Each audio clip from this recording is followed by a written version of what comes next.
Morning students. आज हम estate की सीडीपी का एक और नया टॉपिक पढ़ेंगे, that is Erikson's theory of psychosocial development. Estate में बहुत इंपॉर्टेंट है, इसमें से 2 या 3 नंबर का क्वेश्चन आपको जरूर मिलेगा, 2 या 3 मार्क्स का ही टॉपिक आता है। तो अब स्टार्ट करेंगे हम Erikson's theory of psychosocial development. पहले तो इस थ्योरी के 2 नाम है, क्या है, life span development theory and human life stage theory, क्योंकि इसने एंटायर जो लाइफ साइकिल है ना उसको स्टेजेस में डिवाइड किया है, तो इसलिए इसका नाम क्या है, लाइफ स्पैन डेवलपमेंट थ्योरी और ह्यूमन लाइफ स्टेज थ्योरी। इसको स्टेज थ्योरी के नाम से भी जाना जाता है। जो इसकी थ्योरी है साइको सोशल डेवलपमेंट, ये इसकी बुक चाइल्डहुड एंड सोसाइटी इस बुक में है। तो इसकी बुक का नाम पूछा जा सकता है, क्या है वो, चाइल्डहुड एंड सोसाइटी। तो इसने अपनी थ्योरी को 8 पार्ट्स में डिवाइड किया है, 8 स्टेजेस में। तो वो स्टेजेस को हम स्टेप बाय स्टेप देखेंगे क्या होता है, और इन्हीं स्टेजेस से आपके पास क्वेश्चन आता है। वो डायरेक्ट आपसे क्वेश्चन पूछते हैं कि थर्ड स्टेज कौन सी है, तो आपको बताना पड़ेगा कि कौन सी है। तो अब स्टेजेस की बात करेंगे तो सबसे पहली स्टेज है वो है ट्रस्ट वर्सेस मिसट्रस्ट। ये एज ग्रुप क्या है इसका, बर्थ से लेके 1.5 ईयर, बर्थ से लेके 1.5 साल तक की ये एज होती है इसमें। और एज ग्रुप कौन सा है इसमें, इन्फेंसी। और इसका वर्च्यू क्या है, हर किसी का आपको वर्च्यू याद रखना है। वर्च्यू क्या होता है, गुण, कि उस स्टेज में उसका क्या गुण था। तो फर्स्ट में क्या करते हैं, वो होप करता है कि वो कोई एक्टिविटी नहीं कर सकता, वो सिर्फ आपसे एक एक्सपेक्टेशन रखते हैं कि आप उसको कुछ प्रोवाइड करो। नेक्स्ट जो आएगा वो autonomy versus shame, second stage आएगी। इसका जो एज ईयर है वो है 1.5 ईयर से 3 ईयर तक, 1.5 साल से 3 साल तक ये एज रहती है। इसका जो एज ग्रुप होगा प्री चाइल्डहुड।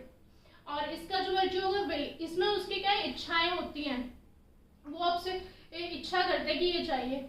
थर्ड है हमारे पास इनिशिएटिव वर्सेस गिल्ट। इसकी जो एज ईयर है वो है 3 to 5 ईयर। और इसका जो एज ग्रुप है वो है प्री स्कूल। यहाँ पर वो प्ले स्कूल में जाना स्टार्ट करता है, तो वहाँ क्या होता है, उसका कुछ ना कुछ पर्पस होता है, उद्देश्य होता है कि वो नए स्कूल में जा रहा है, तो कुछ पर्पस करता है वो। फोर्थ है इसका इंडस्ट्री वर्सेस इंफीरियरिटी। इसमें क्या होता है, एज ग्रुप 6 से 12 ईयर्स का एज ग्रुप रहता है। और एज इसमें क्या रहेगी, स्कूल है, जब यहाँ स्कूल जाना स्टार्ट करते हैं। अब स्कूल जाएगा तो वहाँ क्या है, कौन सा गुण डेवलप होता है, वहाँ कॉम्पिटेंसी का होता है। कॉम्पिटेंस करते हुए बच्चों के साथ कम्पीट करता है कि वो अच्छा कर रहा है, मैं ज़्यादा अच्छा करूँ, उसकी राइटिंग कैसी बन रही है, मेरी कैसी बनेगी, तो वहाँ कॉम्पिटेंसी का ग्रुप आता है। उसके बाद फिफ्थ आता है आइडेंटिटी वर्सेस रोल कन्फ्यूजन। इसमें एज क्या होता है, 12 से 18 साल। ये कौन सी एज आ जाती है, एडोलसेंस, किशोरावस्था की एज यहाँ पर स्टार्ट हो जाती है। इसमें क्या होता है, उसमें फिडेलिटी, इसमें निष्ठा आती है। इसमें वो अपने ग्रुप बनाता है, अपने फ्रेंड्स बनाते हैं जो कई बार लाइफ टाइम भी चलते हैं, तो इस टाइम उसमें निष्ठा आ जाती है, भाई इनके साथ मुझे दोस्ती रखनी है।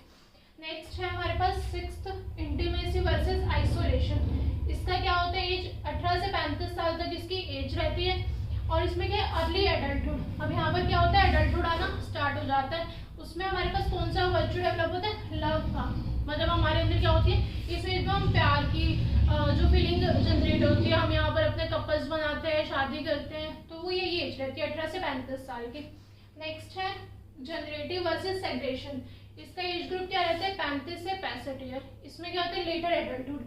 अब यहाँ पर क्या होता है, हमारे पास पेरेंटहुड आता है, हम पेरेंट्स बनते हैं, आपस में फैमिली बनती है, तो वहाँ हम केयर की फीलिंग आती है कि हम एक दूसरे के प्रति क्या होते हैं, केयर दिखाते हैं, लव दिखाते हैं। नेक्स्ट लास्ट है ईगोसेंट्रिक वर्सेस डिस्पेयर। इसमें क्या होता है, 65 साल से प्लस के जो लोग होते हैं वो इस स्टेज में डिवाइड किया उन्होंने।